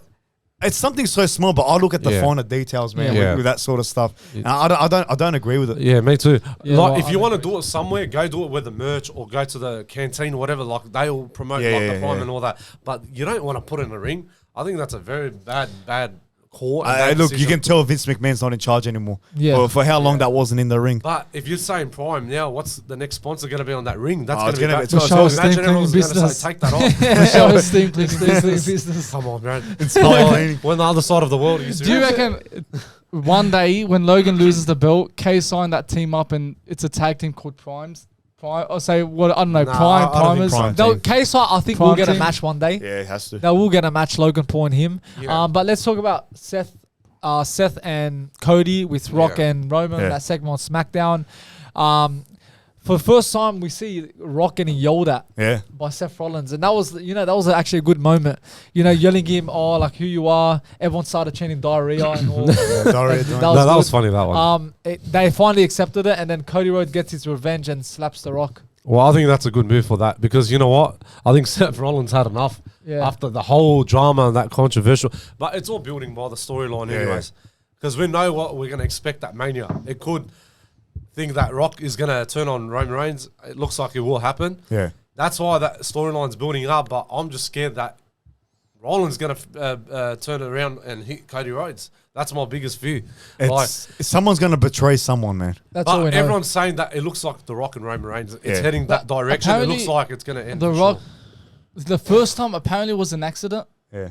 And I don't because think it was WWE accident. saw the attention and so many, like on TikTok, social media, everyone posting in regards to that, it's making it as if that he's meant it, but I don't know. I Because don't apparently think so. the first time Roman ever was an did it, it accident. was an L Yeah, yeah, accidentally. yeah. That means So now I think they're using that, turning it into a storyline. So it could be It's really better. It's nothing gonna into happen. it. Yeah. It It's could be better. nothing into Boys, it. I want to raise a question. Right. Hollywood Rock or the People's Champ Rock? Holiday Rock. I'm loving it. Holiday. Hollywood. Oh, Hollywood. I'm not in the mood today. Hollywood Rock is so much better. Why? Because plus I've never got the chance to experience a Hollywood Rock. Yeah. And it's just such a different, like I think he's a better heel than a People's Champ. Yeah, Like fair. a baby face. I'm just Yeah. enjoying it. Just those moments, those times where he's swearing in front of the camera and the fans. It's just a much, much better feeling as a fan. Yeah, Yeah. like when you look at his time as People's Champ, even when he was facing the likes of John Cena, he was still very, very good on the mic. Yeah. Him and John Cena having that rivalry. And still, his People's Champ character is amazing. But again, we've never seen Hollywood Rock, and to, be witnessing it now, the way he talks on the mic, the way he hates the fans, it just brings another. I think it makes the storyline better. It just brings something else to WWE. Like all these heels are very good, but he's something else. He's on a different level. So you're saying the People's Champ? Or No, I'm saying saying Hollywood Hollywood Rock. Rock. Hollywood Rock? Yeah, I like it. What do you say? No, I'm going to say Hollywood Rock, sorry, because He said Holiday. that brings me back from the memories like late 90s when he used to roast everyone in the ring. Yeah. When he roasted like Undertaker, The Kane, Mankind, Big Show, all those legend wrestlers. Like that's what I loved about The Rock. If yous were in my days, I swear you'll be crying off laughing. That's how good he was in his heel turn character as a Hollywood actor. Yeah. That's what I loved about him. And he'll still never changes, but that's what I'm sticking I with. think his promos have always been good, but I think But if you watch As old his tapes, heel, but if you watch old tapes, it's funny. I think you his have to watch promos are it. on another level now. It is. He's more of a character. Yeah. What do you reckon, Bill? He's not himself as Hollywood Rock. That's what I'm Yeah. saying. He is, but he's not. So That's why I'm saying I like the People's Champ Rock. Okay. I feel like it comes off more authentic. Yeah, you're right. You could say like the promos he cuts is not like he never script. I don't think he scripts his promos. I mean, he writes them on his wrist, but he doesn't script his promos. But I'm saying like I feel like I don't know, man. It's something about I the think I know People's what you're Champ trying Rock to that say. has Yeah. a bit more. It's a bit more real. Yeah, In that relationship with the fans Like, and yeah. the superstars in that ring. You know, I feel like he's more free in that way. It's more his authentic self. To my point Like again, sometimes Yeah, he might that's say right. with the things- Hollywood Rock, it's like he's putting on a show. Yeah. Yeah. That's not him. So that's Yeah. why I like. Maybe it's because that's the one I grew up with. Yeah. It's nice to see Hollywood Rock, but I love the People's Like you Champ mentioned Rock. about that, because see how it always puts the camera to goosebumps. Yeah, like yeah. That's what you mean. The connection is the fan, Yeah. and that's his true self. That he loves the Yeah. fans, Yeah. and he loves to be just himself, like what Bill was saying. Yeah, Yeah. but I like that. yeah, but that's a wrap up for Wrestle Talk for this week. Anthony, let's get it going with some combat talk. Alrighty, another edition of some combat talk. Anthony Joshua versus Francis Ngannou. No one expected what we saw. Honestly, man, like round 2 KO, it was the story of Anthony Joshua's right hand. He knocked him down in the first round. That was a shocker in itself. You know, going into that fight, we saw Joshua use the jab effectively. The Yeah. stats were almost the same. Yeah, as I said, dropped him the first time, got back up. And what I liked about Anthony Joshua was his great use of distance. As short as the fight was, great use of distance. He knew the power Francis Ngannou had, so he was a bit wary. Yeah. But man, ultimately that right hand was deadly, man. He folded him like paper. Absolutely. I think his ACL, MCL, everything went in that knee because that knee buckled, Anthony. Wow. And you know what? He actually pressured him too, like the round 1 as well. Yeah. Francis was okay, but I think he missed a few shots too, but Anthony Joshua controlled the whole fight. But like you said about round two, he just sweeped him out with that right punch. Like, wow. Yeah. That was very impressive. My cousin was Snapchatting me the whole time. He's like, did you see that knockout? I was like, yeah, I did. I'm like, what the hell just happened? And he said to me, I think he needs to go back to UFC, Francis Ngannou. I think he should. He's wasting his time. It really did Yeah. devalue MMA in a way. Look, Yeah. we saw Tyson Fury versus Francis Ngannou. Yeah. It really made boxing look like a mockery. Yeah, it was. So MMA won in that fight. Yeah. In this fight, boxing won. They're Exactly. 1-1 now. MMA's won, boxing is 1. Yeah. Someone's got to settle the score now, man. They have to. They have to, man. Like after seeing what we Yeah. saw, but now that raises a question. Look, Anthony Joshua's back. Everyone was writing him Yeah. off. You know, he hasn't been the best as of lately. This really put him back on the map. This really raises the question: is Tyson Fury a pillow puncher? That's been the narrative because look how he performed against Francis Ngannou. Couldn't knock him down. He ended up getting knocked down, Tyson Fury. Yeah, he actually did. Now, I remember that. And there's been speculation of this fight between Anthony Joshua and Tyson Fury. Now, seeing what we saw between the fights, you know, Anthony Joshua does stand a chance against Tyson Fury now. Yeah, it does. He always did, but now he's got a better chance. Like I really pick Anthony Joshua over Tyson Fury, in my opinion. Yeah, it's a 50-50 call, bro. They're the best two, like, boxers. Heavyweights, yeah. The best heavyweights now, Yeah. like, at the moment. Yeah. I don't know. It's a tough call, bro, because Anthony Joshua is one of the best. Even Tyson Fury is, like, I think he's going to world be the champion. next... He's the world champion. champion, but he's going to be the GOAT. He's in one of the boxing, goats. yeah. No, he is. He's considered with many one of the Yeah. greatest heavyweights to ever do it. So if you want to see that happen, I reckon that will happen maybe, I don't know, the next few months, I would say. Anthony Joshua Look, if and Tyson Fury. He was at the fight. He was Yeah. actually applauding Anthony Joshua for that knockout. So, Yeah, so there's that mutual respect there, but They it's a do. matter of getting this fight underway. Absolutely. The Saudis have to do it, man. It's going to happen very soon. Yeah, I think it's going to happen. But anyways, Anthony, UFC 299, the one before the big one, the one before the new era. What are your opinions about that whole card, first of all, and then we'll get in the first fight? I think it was reasonable. There was a lot of good fights in the main card as well. Even the prelims too. I was very surprised. Yeah, that was Curtis Blades, man. Curtis Blades in the main event for the prelim. Yeah. He actually he's actually like very Oh, good. I love He's Curtis stepping Blades. up. Like he's Yeah. actually stepping up. I know he wants to go for a heavyweight title picture very soon. I don't know when that's going to happen. Yeah. But you were talking like he beat one of the best Brazilian fighters, Almeida. Like that was a tough fight. And he still built the shit out of him too by decision, I think. Yeah, he won by decision. But he done it very good. Like, but as a whole, what would you rate this UFC main event or UFC card? The UFC card? Out of 10. I'm going to say a decent 8. Yeah. A decent 8 will be a good number for that. I'm going to say, man, I love this card, especially this was one before the big one. Yeah. We all knew this actually met my expectation because I was saying this event is better than 300. And we've said this off camera. We've said this many times. And it really did meet my expectations. I'm going to say this whole event was a 9 out of 10. That's not bad. But Anthony, let's get into that first fight. Oh, what a good fight. Peter Yan versus Song Yudong. Oh, man. That was back and forth. So Peter Yan won by decision? Yeah, by decision. So, but Song Yudong, bro, he had a lot of good combos and like a lot of good kicks too. Yeah. But then I think that's when it switched around in round 3 and 4 and 5. That's when Peter Yan started switching on. And that's when he kept going at each other. Like, they kept punching on all the way, like, back and forth in the octagon, right, left, right, and center. But Song Yudong controlled him, I think, for about 10 minutes in that octagon. But then Peter Yan just... That first round was his. Yeah, it was. Song Yudong, yeah. No, I think it was the first two. And then the round 3. Now, I reckon, you can give 2. Yan, he said that he was landing a few of those big uppercuts, man. They were scary. They were scary. Yeah. And the thing is with Yan, he's so used to 5-round fights. Yeah. He was a champion, so he's used to 5-round fights. Yeah. So much that as the fight goes on, he gets stronger. Yeah. And that's what really won him the fight. Exactly. In my opinion. And plus, he had 2 takedowns as well. Yeah. And they only had, like, the control time 3 seconds difference. So, Peter Yan was, like, 1 minute and 40. Song Yudong was 1 minute and 37 seconds. So, it was only a 3-second difference. But that was a really good fight. I was happy that Peter Yan won. So, I actually wanted him to win. Oh, yeah. Well, I think, you know what the funny thing is? Shout out to Illia. He got the first 3 fights right. I remember with the tipping, he got the decision for Yan, and then we'll get into the Burns and Madalena. He got Madalena right, and then he got, I think, one more. I think it was he smashed it. Yeah, I was texting him. I was like, I forgot what I said. He's like, go look at the tips. He's like, I'm getting them right. I'm like, oh, you actually are. But anyways, next fight, Anthony Gilbert Burns versus Jack Della Madalena. Yeah. What a fight that was. No, so that was good. Madalena Classic. wins via TKO. What are your opinions on that fight? Look, I'm going to be fair with you. Gilbert Burns, he controlled everything properly. You know, like, he's a good Brazilian fighter. Yeah.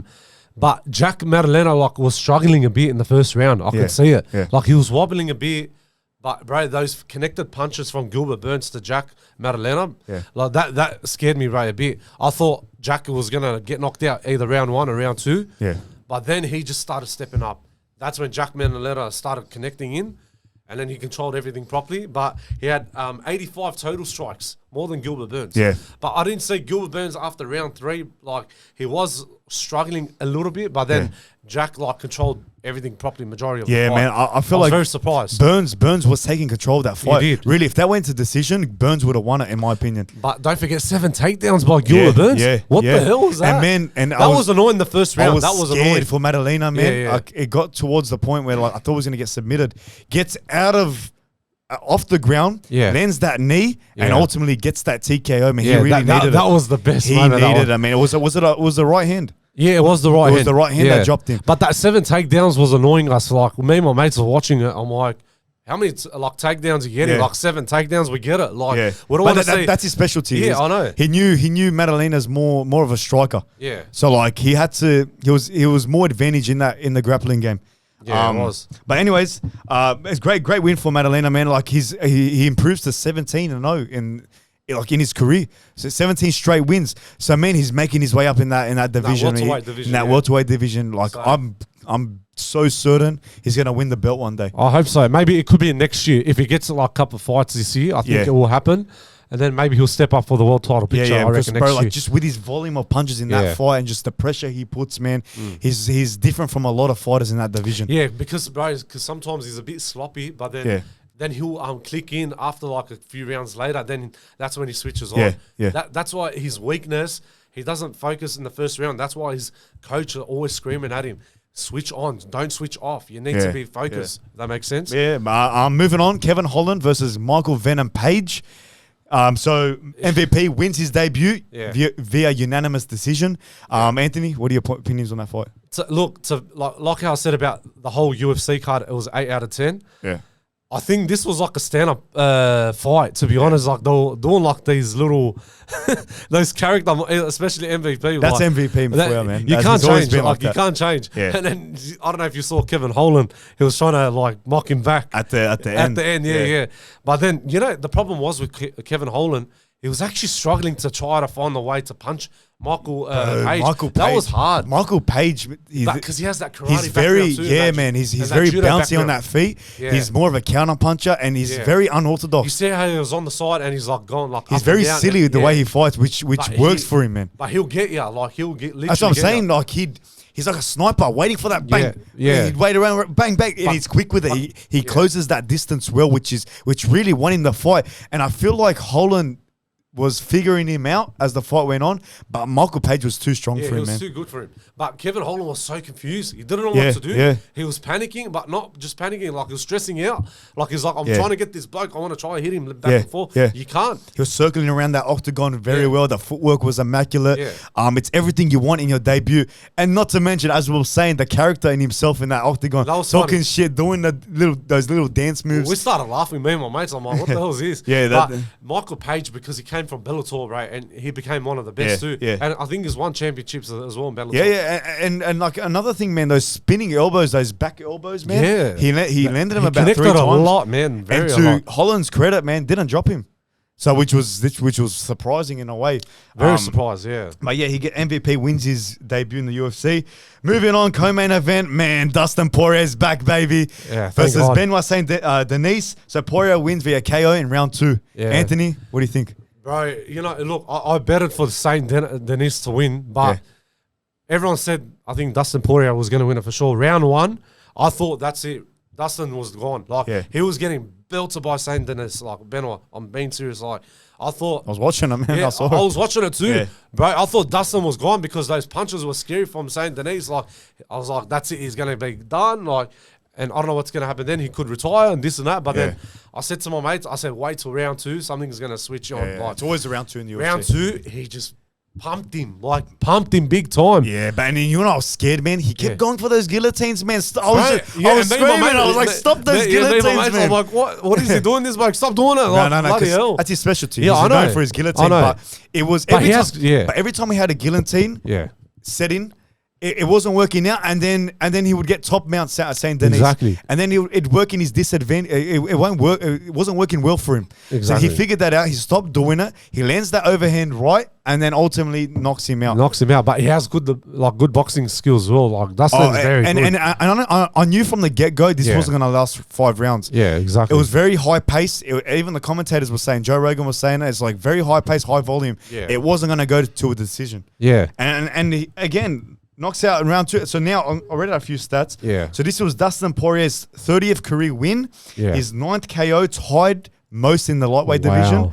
And at the age of 35. So not a lot of fighters can do that at the age of 35. Yeah, it's hard. If he had lost this fight, Poirier, there would have been questions of him retiring. He's not going to be fighting with the elite fighters no more.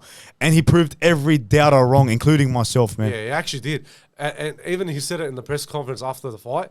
He said there's one thing eluding me is the championship belt. Like, he wants to... He's never won it. He hasn't won it yet. He's never won it. He's only won the interim, but it's still not enough. Like, he's still... Like, I'm saying, because he beat Conor McGregor. He beat Michael Chandler. Even that last fight he lost against Justin Gaethje for that BMF title. And that's the thing, man. When you get knocked out, bro, like...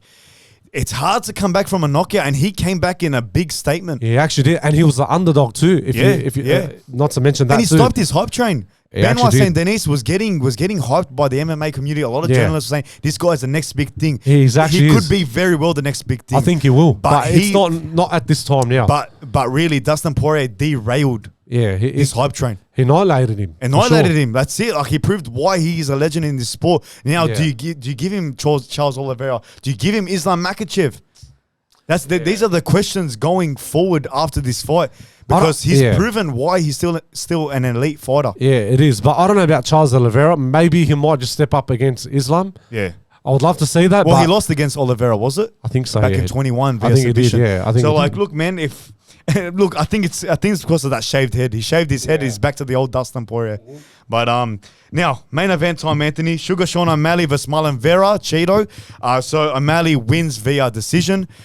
it was a tough fight, man. Straight off the bat, man. It was going, I think, from the start to the end of the fight, O'Malley controlled the fight. He used his distance well. O'Malley always has good footwork, which he showed during the fight. Cheeto's chin, man. We got to talk about it. That chin is just, I think it was the knee. He landed a big knee on Cheeto's chin. Yeah. The commentators was like, it's like getting hit. It sounded like getting hit by a metal bat. I think he broke an orbital bone or something. Yeah. And he was still standing. Yeah. But Anthony, man, like, what are your opinions about that fight? Look, I'm going to be fair with you. Like, I said to my mates after that fight, it just didn't faze me. Like, Sugar O'Malley was controlled like the first round. Yeah. He done an exception job. And he had total strikes of 232 strikes over Cheeto Vera, 89. Yeah. That wasn't enough for Vera. Yeah. Vera didn't know what to do. He didn't show. He didn't show anything. It's like he had no arms. He had nothing. Yeah. Literally nothing. I think Sugar Sean controlled him the whole time from round 1 to round 5. There was nothing about this fight was like, I was expecting like Sugar Sean be more better, but even Vera too. Nah, man, you can't say. No, he did show up, but he Yeah. actually doubted everyone in the crowd too. Yeah. But everyone was expecting Vera to win. But That was a the hard Vera decision, win, though. the Cheeto we know didn't show up that Yeah, I that know. night. He's usually the fighter that put on the pressure, and he did put on the pressure in round 4. I think he won that round, man. He was starting to apply that pressure to Yeah, Sean O'Malley. There was a little bit about it. And like he was starting to do it in that back end of that fight. Did you see the body shot he landed on that very last Yeah. shot of the fight? I did see that It round winded O'Malley. Yeah, it Winded did. him. Like if he had done that early in the fight, we would have had a fight on our hands. Of course. If round 3 switched around, okay, that's when he can win the points and stuff. Yeah. But it just, I don't know. I don't know. It was a bit confusing. But That it fight. was really a masterclass. I'd never seen O'Malley, fight the way he did in this fight. This was his first title defense, and he showed why he's the champion. He was picking his shots well. He again, just like Michael Venom Page, he was being that sniper, being that long rangey fighter on that outside. Picking his shots in a high volume way. He was throwing those punches that were landing, man. But it just happened to be Cheeto's chin was, he has He's a great a tiger, chin. yeah. He has a great chin that didn't knock him down. I think I said it last week, there was a stat where Cheeto, his losses only came from decisions. He never got finished. No submission, no KOs. So it was going to be hard for O'Malley to win via a stoppage. But man, O'Malley showed up, and I think he's always been in that superstardom talk, in that superstardom level, but I think it's elevated him to another level. Yeah, well, since you said about Sugar Sean O'Malley, what do you reckon's next for him, bro? Yeah. I don't know. It's a tough decision. He said in his post-fight interview that he wants to fight Topuria. He wants to move up a weight to the featherweight division and fight for another belt. Could happen. We could get a Marab fight. Now, I want to say that because I think Marab will be his kryptonite, man. Yeah. Because Marab, bro, we saw him against Henry Cejudo. Yeah, I Dominated him. I think he's his boogeyman in that division, but I really want to see the money fight, man. That will generate sales. The way Topuria won against Volkanovski, the superstar of Sugar Sean O'Malley right now. You put them both in the octagon, going for those double belts, man. Absolutely. I think it's gonna be one for the ages. It'll be a generational fight. Yeah. But look, what do you think, man? What do you think? Look, I agree with you. If you're saying Topuria, the Spanish fighter, I think it could work. Maybe if Dana White is putting like a title versus title, I think that works out. And maybe Sugar Sean will win double titles. That'll be crazy. That'll be like Conor McGregor part 2. Bro, imagine. But this will be bantamweight to featherweight instead of featherweight to lightweight. Yeah, I know. But man, I reckon. Yeah. But I reckon, who do you think wins that fight?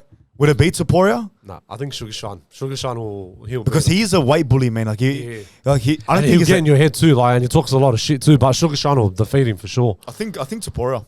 Nah, because something Topuria does that Cheeto didn't in that fight, which would have served Cheeto justice in the fight, is Topuria applies that pressure. We saw what he did to Volkanovski, man. Yeah. If he does apply that pressure to O'Malley's going to be in for a long night. And I really think he'll get knocked out. I think he'll step up. Sugar Sean has gone better and better every single week. Yeah, 100%. But I Spanish fighter, I'm not too sure. I think Topuria would win that fight. You think so? Yeah. Maybe by decision. I don't know. I'll say Sugar Sean. But anyways, man, I think Anthony, that's a wrap up for Combat Talk for this week. Till next week. Now for some football talk with the boys. That's astonishing. All right, moving on to some football talk now. Ole Gunnar Solskjaer has done an interview with Overlap with the Man United legend and Arsenal legend.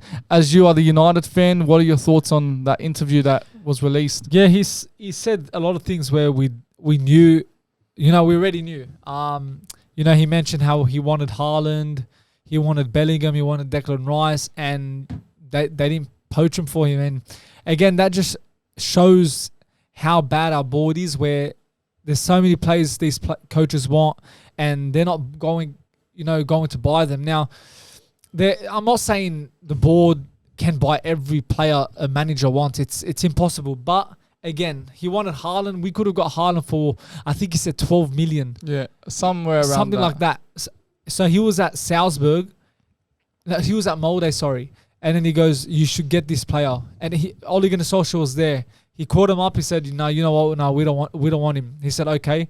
Went to Dortmund, I think he went to Dortmund, or it was another team before that. Then he goes, no, he went to Dortmund next. Dortmund, I want to buy this player. It would have been 12 million. And he had injuries. So this before he really made his mark. Still, we could have got him cheap. They didn't listen. He went to City and look where he is now. So the interview revealed a lot to us. You know, him saying at that right moment, Ronaldo was the right thing to do. But again, it didn't work out for him, nor did it work out for Ronaldo. He's saying, you know, a lot of regrets he had during his time at United, you know, in-game management. He also said when we lost 4-1 against Watford, he goes, you know, I went to the sheds. I said, boys, whoever doesn't want to play, put your hand up. You don't need to play. Whoever wants to come on, we'll substitute. So apparently a few players were crying behind the scenes. So it shows again when a club's in a total mess, like we were back with Ollie in his final days. It was toxic, and those players were upset.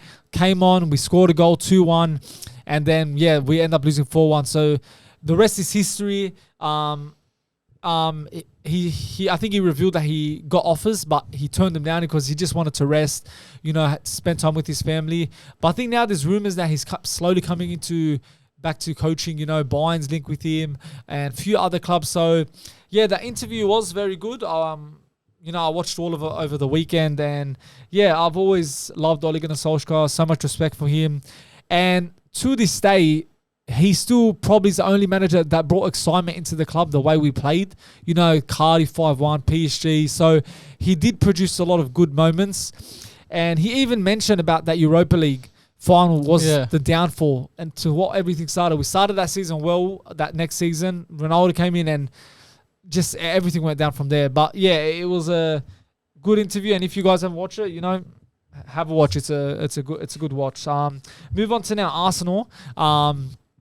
You guys beat Brentford 2-1. Aaron Ramsdale had a howler. And I think his Arsenal days are coming to an end. Especially that moment just shows it there. I don't think it's his fault, because when you're not getting a lot of team selection and I was going to say, nothing's going your way, you tend not to be focused a lot on what really matters. And I think he's lost his way now. And look, the right thing for him now is to move. You talk about him not being focused. He even said in an interview once where there's parts in the game where he's not focusing. So maybe in that particular time he wasn't focusing, and that caused him to do that mistake. And I understand him not playing for so long. He's only played a couple games this year. It's really hard to get back into the team and perform the way you've been doing for the last 2 years at the club. I think he's an excellent keeper. What he's done for the club in the last 2 years, competing with Man City last year, getting us to Champions League football, it's all because of him, and he deserves all the praise he gets from Arsenal fans in the last 2 years. Now, of course, it's not ending well, because the last performances he's done a few mistakes, and maybe that's the reason why Arteta prefers David Raya ahead of Aaron Ramsdale. But for me, he was fantastic before Raya came in. I don't think there was no pressure on him. Even when there was slight pressure on Matt Turner, he was still performing. I think his contribution is good. He's a very good shot-stopping keeper. Raya, I haven't seen the shot stopping yet, because I think the way we set up, it's very hard for teams to take shot against us. But Raya, what I've seen from him in recent weeks, I'm really impressed. I was not a hater, but I think Ramsdale always saw him as the better keeper. But now I'm starting to see the reason why Raya is the number one. I like what he's doing. His contribution is outstanding. Like, the amount of times he gets the ball to Martinelli or Trossard or Saka is phenomenal. Like, he gets it on point.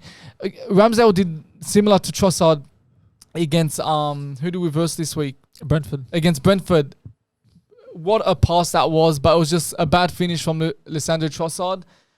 But yeah, I think we wish all the best for Aaron Ramsdale next year when he leaves the club.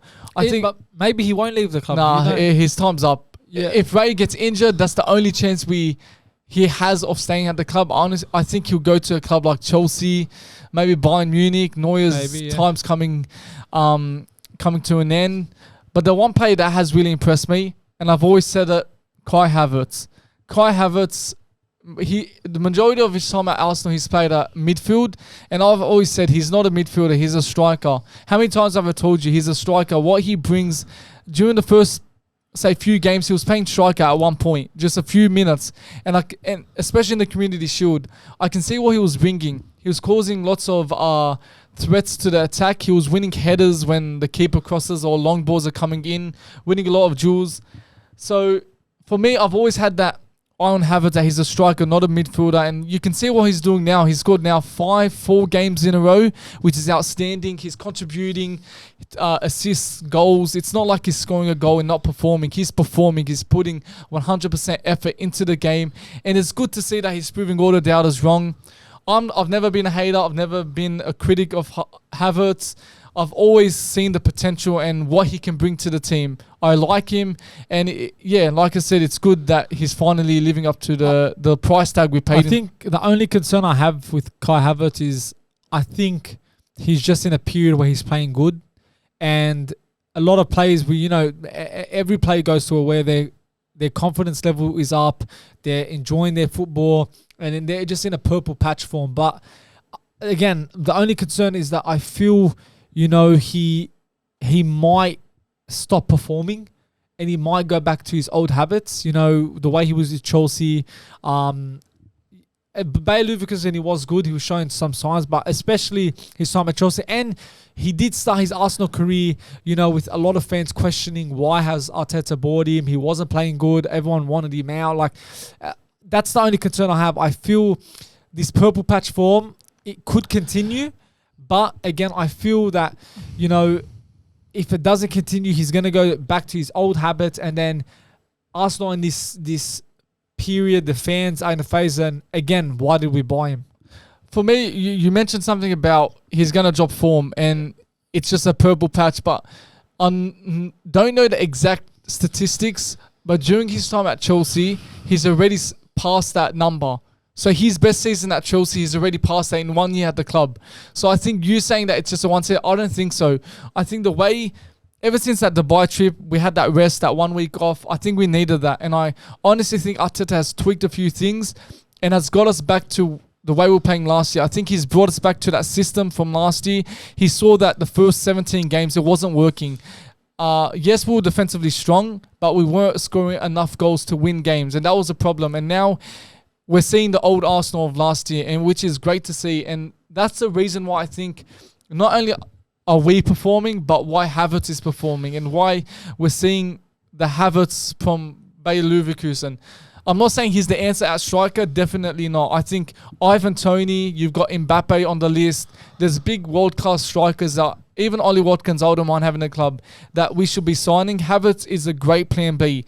If we sign a striker and he has these games where he's not performing or he's not scoring any goals, Havertz is the perfect plan B. You get him on. He's a very physical, strong player that can bring something different from what a natural striker brings. He's not a natural striker. He tends to miss a few chances. Like you look at the one against Brentford. He missed a few chips. He missed one against Burnley. So that's something where he needs to improve on. And again, it shows he's not a natural striker. I think eventually he's going to become a squad player. Yeah, eventually maybe, because again, they're not going his best position is a striker. So I don't think we're going to ever play him in that midfield role anymore. There's no chance because I think right now in the position, Partey, I don't know if he's going to leave next year, but I think it has to be Jorginho, Declan Rice and Martin Odegaard. That has been a strong midfield since we came back from Dubai, and it's been working ever since. Well, now let's move on to Man City, Liverpool. 1-1 draw ended as a stalemate. Now Arsenal are top of the league, so now it's really in Arsenal's hands to to clinch a title. Now they do have some tough games. They got still City at home, United away, They're not easy, and I think out of the three, they've got the tough fixtures from Liverpool and Man City. So, look, already Arsenal start their title defense with Man City. So this period of being first could quickly end just in a blink of an eye. If we draw, they could instantly go back to second and third. So again, I don't see Arsenal staying first. They're going to go back down, but it still leaves the title race completely open. And I don't think we've ever had a period this far into the season where three teams are still in the title race, and it's going to be very, very interesting. The last one was when Steven Gerrard slipped, I'm pretty sure. That was the last one. Remember those three teams? Chelsea, Liverpool, and Man City. Man City won it that year. Yeah. But honestly, the way I see it, I think there was many comments on TikTok saying that, you're not an Arsenal fan, don't believe in the team. I do believe in the team, and I think we do have the squad to beat City, but I have to be realistic. Our record at Etihad is dreadful. We have not won there since... I think 2014 when Giroud and Cazorla scored. That's how long it's been. It's been a decade. So I'm being realistic. I think a point wouldn't be bad, I guess. Because it would be good. It would be, perfect. Because if we lose, I think that would maybe we start to lose hope. Because I think after that, City will win every game. I don't think they're going to struggle. They've got Villa at home. I think they'll win that game. Villa are a good team away from home. And Liverpool, they've got a few more tough fixtures coming up, but I think they'll deal with them. So it's so important that we don't lose at Etihad. I think a point would be a good result, but if we were to win, that would be exceptional. And I honestly think this win, if it was to happen at Man City, I think we win the league from there. If you win it? Yeah, I agree, because only United is we've got Tottenham away. We've got United away. I think United is a team we can be away. I don't think we have any fear against United. Spurs is a big task. North London derby. Spurs, they've really improved under Ange. So it'll be a big task there. But yeah, City, if we win, we'll win the league. I think if Arsenal do beat City, I don't think they win the league still. Because you still got Liverpool. So you still got Liverpool in the race, and you still got City in the race, and we know for a fact, we know that fact they're going to win their whole games. Now Arsenal, again, we mentioned it last week how their resilience, they've learned from what happened last year. You know, being the most the longest team to be first for like majority of the season, and you know they choked it. But I don't think if Arsenal beat City, they will win the league. They still got Tottenham away. And I still think Man United away is going to be very, very difficult because you don't regularly win at Old Trafford. So that's what I'm saying. Arsenal have got a very, very tough job to do to try and win that title. It's going to be a very, very difficult task. But we've got the only thing that will go against us is injuries. All the players are coming back. We've got Partey back, Timber's back. We've got Fabio Vieira back. Everyone is coming back into the squad, which is so good because we need squad depth. If Havertz isn't scoring, you've got Jesus. If Odegaard isn't performing, you can put maybe Emil Smith-Rowe in there, or say Jorginho, that whatever. Partey's in the squad. Timber, if Ben White isn't performing, if Gabriel's injured, Timber comes in. Yeah. So that's so important, especially in a title race, because Man City have the best squad depth in the competition, in the game. So we need to match that. I know it's not end until we don't win it until the season's ending. So I know where you're coming from, but I just think it's a big task. It's a massive task. If you do, because we got Saliba in the squad. He was injured last year. We've got Declan Rice in the squad. We didn't have him last year. Of course, we signed him this year. But we've improved so much within the squad, the players we have, and there's this different mentality within the squad. So yeah, it should be a good title race. Well, let's just quickly talk about Tottenham. We mentioned it last week. I think I mentioned it last week about how this Tottenham team's different. They're not the Tottenham of old where they choke games. They're not the Tottenham of old where they're going to sleep in their top four. I really think this year they could really get that top four spot because they won 4-0 against Aston Villa. They look strong defensively. And I just feel Ange has built characters within each player. They know now, they really know how to win games. They really know how to not get caught up in this thing where, Tottenham's going to bottle it again. Tottenham's going to do this. Tottenham's going to do that. I think each one knows what they got to do. They're playing for the coach. And again, Ange has made a very, very strong impact in his first season. And, I don't like Tottenham, but you got to give props when props is due, and they are playing, even when they're not playing the best, they're still winning the game. Like, there's so many times this season where they came from behind. Yeah, at home. That's what, they're not winning it, but that's what champions do. That's what big teams do. Come from behind, win games when they don't deserve to. So, yeah, Ange has been doing a very, very good job for Tottenham. I think, I agree that he's improved the squad. I think there's still a bit of, the word Spursy in them. I think he needs to, because there's so many times. I don't think so. You look at Wolves, for example. There's moments where you've got Wolves. I'm not exact sure of the games, but there's many times where they've choked leads. Did they lose against Wolves? Yeah, they lost. I think it was 4-3, was it? Yeah. Something around that. I'm not sure. Teams always. I know that. But my point is, like, if you see City, you don't see that. But I'm saying Spurs history, even Arsenal. We've had so many times back in the days where it's an Arsenal thing. Like last year, we lost the league. It's an Arsenal thing when we got knocked down the Europa League. Like, we still have it once in a while, but there was a period where Spurs were not performing well. They had, I think, a few defeats and a draw that weren't performing. So I think it's important that Ange gets that sorted. I think he's doing an incredible job at Spurs. And they can't win a trophy, of course, this year. But it's so important next year. Their main goal, besides getting top 4, they need a trophy. And I think he could be the answer to that. If not, it's not the end of the days, because I do believe they need a big signing next year. I think midfield they still lack. They need a good CDM. Højbjerg is good, but I think he's getting old. They need someone like, I'm not saying Partey will leave club, but someone like Partey. Basuma, but he's just been. Basuma's not good, man. I don't think there was this debate about Basuma and Declan Rice. Even Spurs fans, I've watched many of podcasts with Spurs fans and their thoughts on Basuma. And they say in recent months he's been poor. He hasn't been up to the standard he was at the beginning of the season. So he's doing a good job. I think there's light at the end of the tunnel.